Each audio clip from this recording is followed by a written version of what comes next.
Bonjour, c'est Ursule encore. On est le 6 décembre 2022. Alors, je viens sur la trompette ce matin encore et je viens proclamer le retour de notre Seigneur Jésus-Christ. Amen. Soyons tous bénis. Amen. Soyons remplis de sa joie et il est très important de garder le focus sur Jésus et la fin des temps. Amen. Parce qu'on est vraiment dans le temps où Dieu est en train de rassembler ses enfants, ceux-là qui lui obéissent et puis les autres qui ne veulent pas obéir. En tout cas, ils vont se retrouver tout simplement à être séparés. Amen. Alors, il est très très important que nous puissions être trouvés, comptés parmi ceux-là à qui la grâce sera accordée de rester sur cette terre. Amen. Alors, j'ai déjà apporté une vidéo, je ne sais pas si c'est hier ou avant-hier, où j'ai parlé de Zacharie. Je vais lire cette partie-là pour introduire mon passage d'aujourd'hui, n'est-ce pas? Alors, dans Zacharie 13, c'est dit ceci, le verset 7, c'est dit « Épée, lève-toi sur mon pasteur, sur l'homme qui est mon compagnon, dit l'Éternel des armées, frappe le pasteur et que les brebis se dispersent. Et je tournerai ma main vers les faibles dans tout le pays, dit l'Éternel. Les 2 tiers seront exterminés, périront, et l'autre tiers restera. Je mettrai ce tiers dans le feu, et je le purifierai comme on purifie l'argent, je l'éprouverai comme on éprouve l'or, et il invoquera mon nom, et je l'exaucerai. Je dirai, c'est mon peuple, et il dira, l'Éternel est mon Dieu. Amen. Nous savons tous que ce passage a été utilisé lorsque Simon-Pierre a coupé l'oreille du soldat, quand les gens sont venus attraper Jésus. Amen. Et Jésus-Christ a dit à Simon, remets l'épée dans son fourreau, n'est-ce pas? Tous ceux qui vont utiliser l'épée périront par l'épée. Donc, c'était sur ce passage-ci que ça s'est appuyé. Amen. Et parce que c'était dit, frappe le pasteur, les brebis vont se disperser. Et nous savons que ces jours-là, dans le jardin de Gethsemane, en tout cas, les disciples ont fui. Ils ont laissé Jésus seul. Et finalement, au pied de la croix, c'était Jean qui était là. Tous les autres, ils ont fui, vraiment plein de terreur. Alors, on est dans le temps où le jugement de Dieu est en train de s'exercer dans sa maison. Amen. Les pasteurs, les évangélistes, en tout cas, ces gens, les serviteurs de Dieu, sont jugés, ils sont évalués. Amen. Ils sont évalués et Dieu est en train de rassembler lui-même ses enfants. Il est en train de rassembler lui-même son troupeau. Amen. Et pendant qu'il fait ce travail d'inspection, amen, il est très très important que toi et moi puissions être trouvés en train de lui obéir à tout point de vue. Très très important. Alors, nous savons tous qu'on est dans le temps de la grâce, n'est-ce pas? La grâce est venue avec Jésus-Christ. Amen. Et cette grâce-là, elle s'étend jusqu'à nous. Mais on sait aussi qu'un temps viendra où la grâce s'arrêtera et finalement, Dieu se tournera encore vers Israël. Amen. Où finalement, tout le monde marchera sur le Dieu d'Israël. Amen. Et nous sommes dans ce temps-là où un tri minutieux est en train d'être fait par l'Éternel lui-même. Amen. L'Éternel lui-même est en train de faire le tri. L'Éternel lui-même est en train de faire la sélection. Amen. Et il nous dit dans Zacharie 13, amen, le verset, attendez, le verset 7, il dit, le verset 8, dans tout le pays, dit l'Éternel, les 2 tiers seront exterminés, périront, et l'autre tiers restera. Quand il parle de tout le pays, c'est toute la terre. 2 tiers seront exterminés, 1 tiers restera. Alors, 1 tiers restera, c'est à peu près quoi? C'est à peu près peut-être 10 milliards, 2 milliards, 2 milliards et demi. Ça restera. Amen. Alors, est-ce que c'est 2 tiers sur toute la terre? Ou bien est-ce que c'est 2 tiers juste dans la maison de Dieu? La maison de Dieu est vaste. Amen. Alors, quand on lit, c'est dans tout le pays, moi je comprends que c'est dans toute la terre. Amen. Mais la chose qui est spéciale ici, en particulier, c'est que Dieu dit, je tournerai ma main vers les faibles dans tout le pays, dit l'Éternel. Les 2 tiers seront exterminés, périront. Amen. Il y a des gens qui ont donné leur vie à Jésus, qui marchent selon le Seigneur, mais qui quand même seront entraînés par la destruction. Amen. Ils partiront quand même, ils quitteront quand même la terre. pour ressusciter le jour de la résurrection. Pourquoi est-ce que je mentionne cela? Parce que le Seigneur m'a demandé de dire à tous ceux-là qui tombent sur mes messages, de leur dire de retourner à la pratique des anciens. Jérémie 6, le verset 16. Et si tu écoutes ma vidéo, en dessous, tu vas voir la pratique de la doctrine de Christ. Amen. Alors, ces derniers temps, nous sommes en connexion avec la mère terrestre, le Père céleste. Amen. La mère terrestre parce que nous avons été tirés de la terre et nous sommes appelés à prendre soin de notre mère, la terre. Nous sommes appelés à prendre soin de la nature. Et puis, notre mère, la terre, c'est elle qui nous donne les produits. Les végétaux, de l'eau, l'air, les nutriments, tout ce dont nous avons besoin pour marcher sur cette terre, vivre, nous le recevons de notre mère, la terre.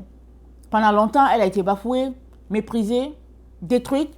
Les forêts sont parties en éclats parce que l'homme veut s'enrichir, vente du bois, exploitation à outrance des produits miniers. Tout ce qu'on peut ajouter là-dedans, on sait comment l'homme, disant l'être humain, a détruit tout ce que Dieu a créé. Et finalement, aujourd'hui, ils disent que bon, il y a le réchauffement climatique, mais si vous avez tout détruit, c'est normal qu'il y ait le réchauffement climatique. Si vous avez tout pollué avec des gaz à effet de serre, avec les gaz qui polluent la nature, avec les produits pétroliers, tout ce qu'on peut imaginer, c'est normal que la nature soit détruite, que la terre, la mer, toutes ces choses-là, c'est normal que ce soit détruit. Alors l'être humain essaie d'apporter une solution. Et évidemment, les humains trouvent que ouais, c'est correct, c'est sain, c'est pur. Mais la solution que l'être humain apporte, elle la tire d'où? Parce que Dieu avait déjà parlé de ça. Amen. Elle apporte une solution sur le plan matériel. Mais la seule solution qui est capable de restaurer la terre, c'est une solution spirituelle. Et c'est Jésus la solution.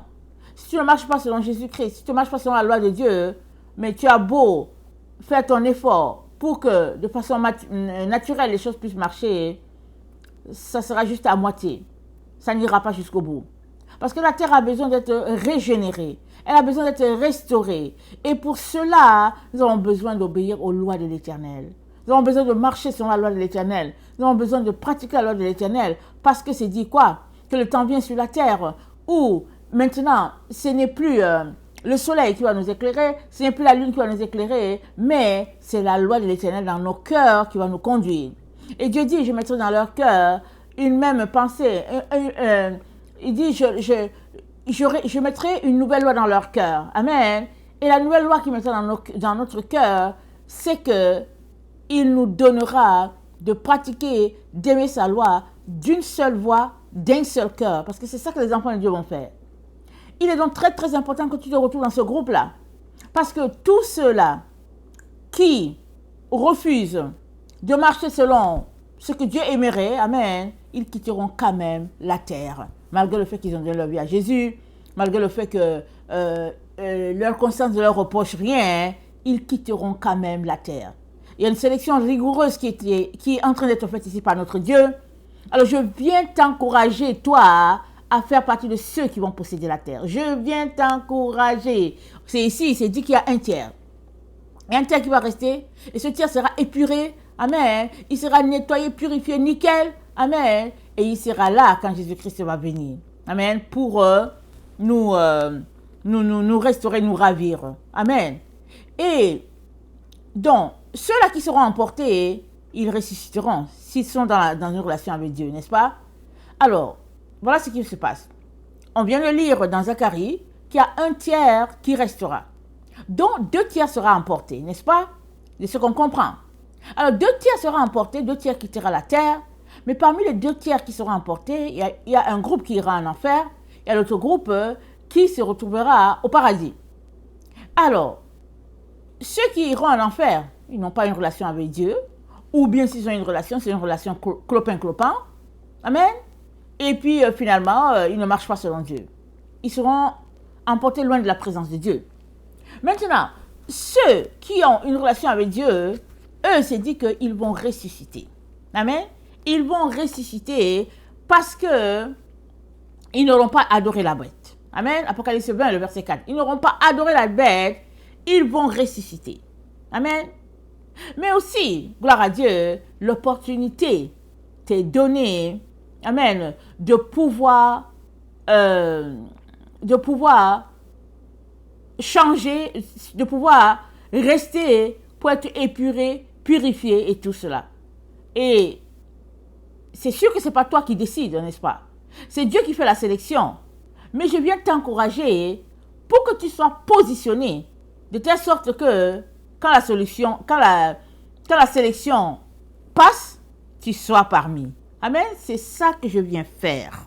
Amen. Je viens faire cela. Alors, je sais que en tant que chrétien, ce n'est pas le message qu'on a souvent entendu. Et bon, on comprend qu'on ne parlait pas tellement de la fin des temps, n'est-ce pas? On ne parle pas tellement de la fin des temps.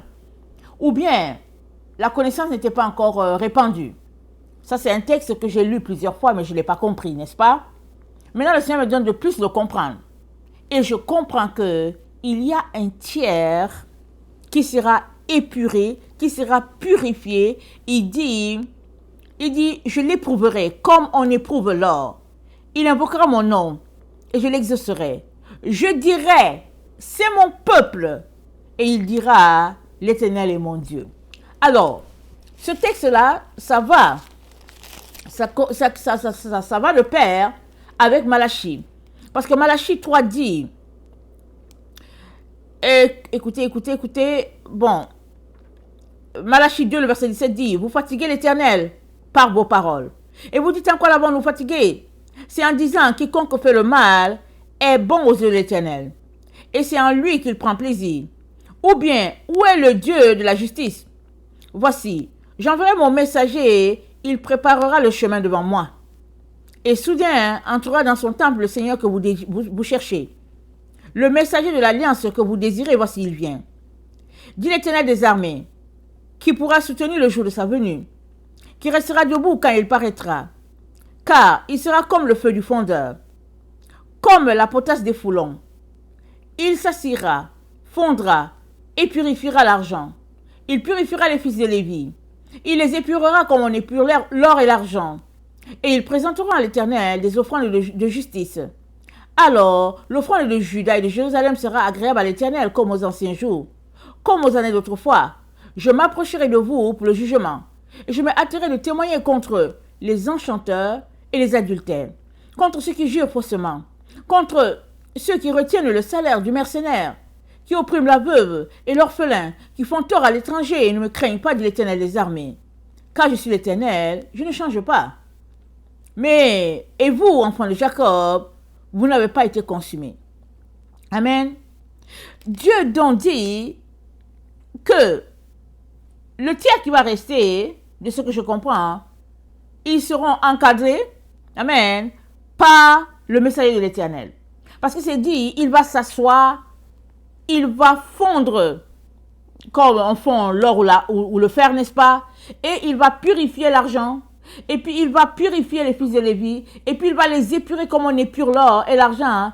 Et il présentera à l'Éternel des offrandes avec justice. C'est-à-dire, quand le messager de la fin se retrouvera avec le tiers, amen, ils vont pratiquer le travail du sacrificateur. Ils vont faire exactement ce que les Lévites faisaient.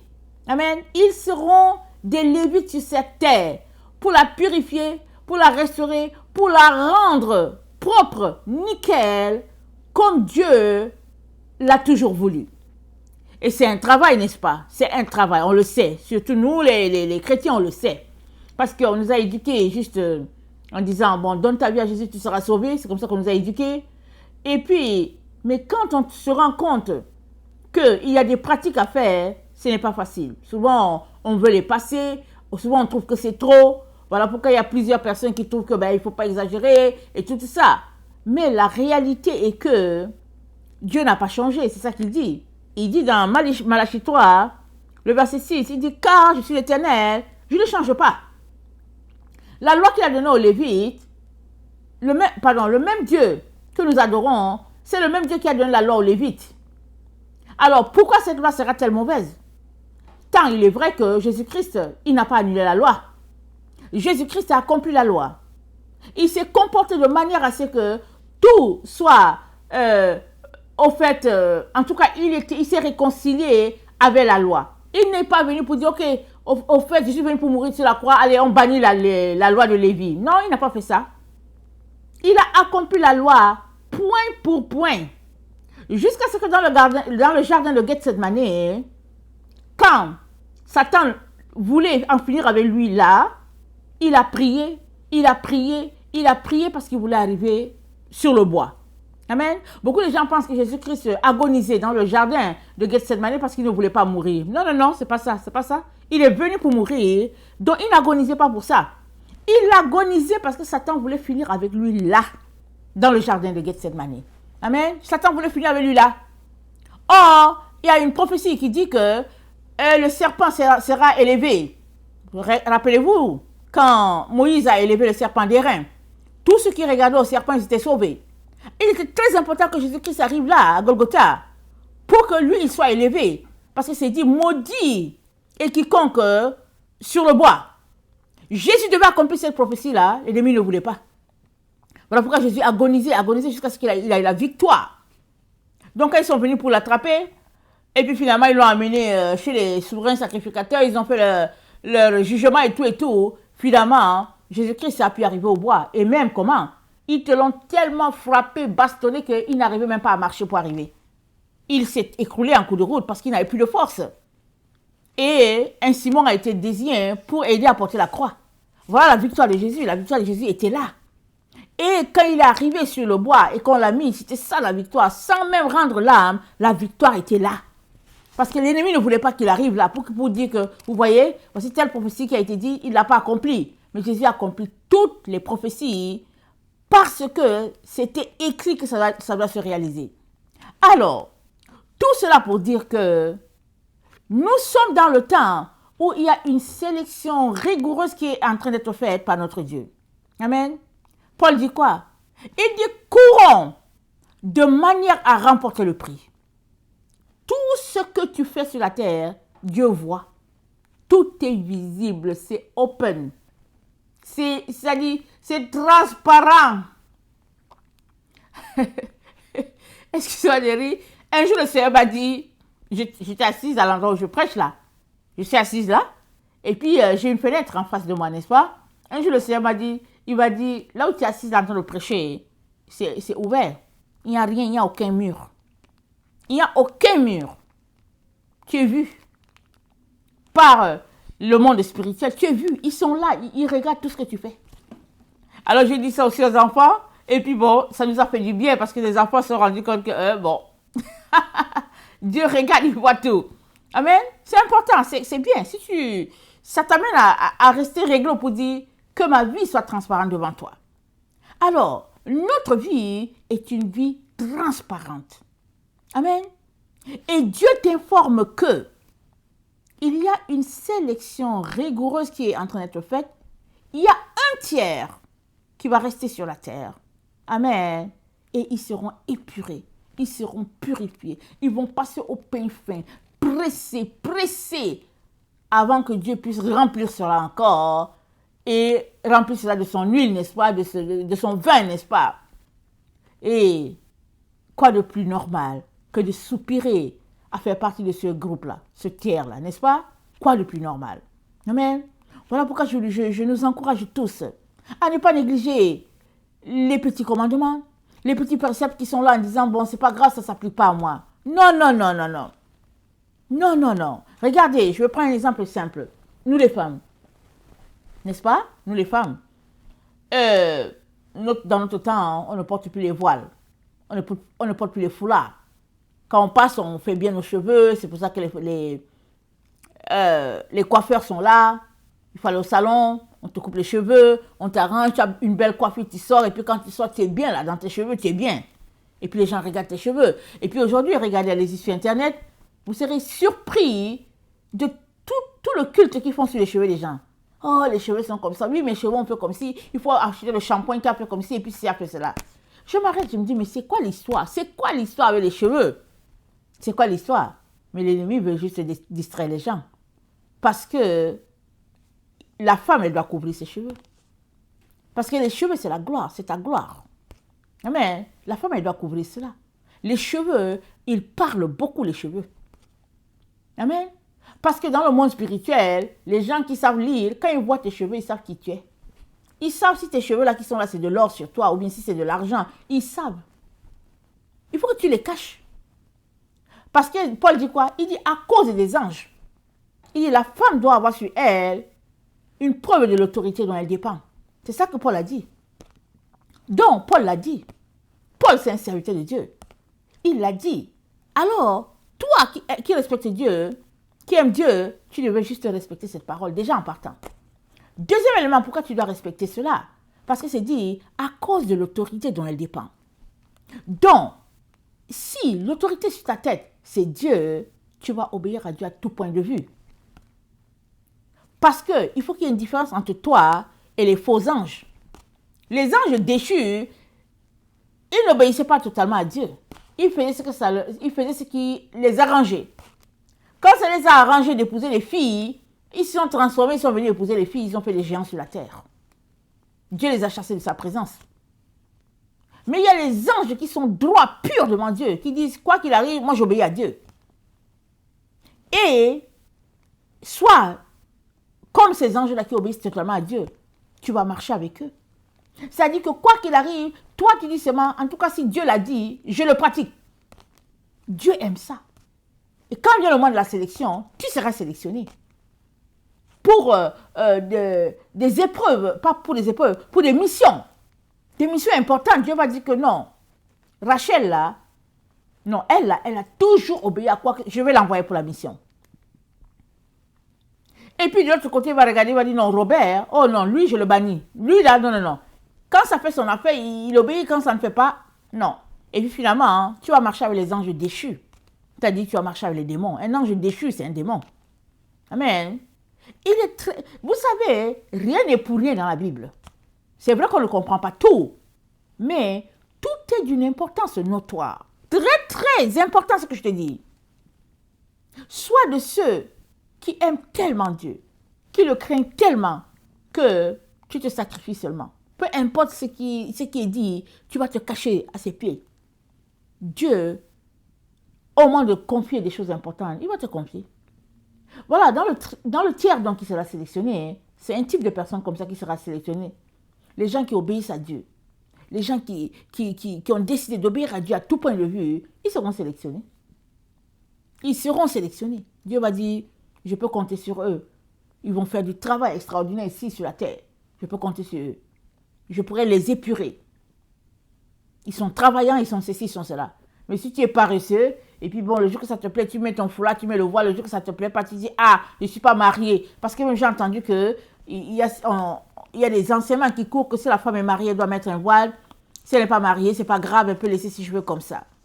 Donc, si tu mets ton voile ou ton foulard, c'est pour toi. Amen. C'est pour toi, parce que Dieu veut t'épargner. Mais si tu ne veux pas, ben c'est ton choix, c'est toi qui auras choisi d'obéir aux Écritures ou pas. Et au moment où Dieu devra choisir, il choisira. Amen.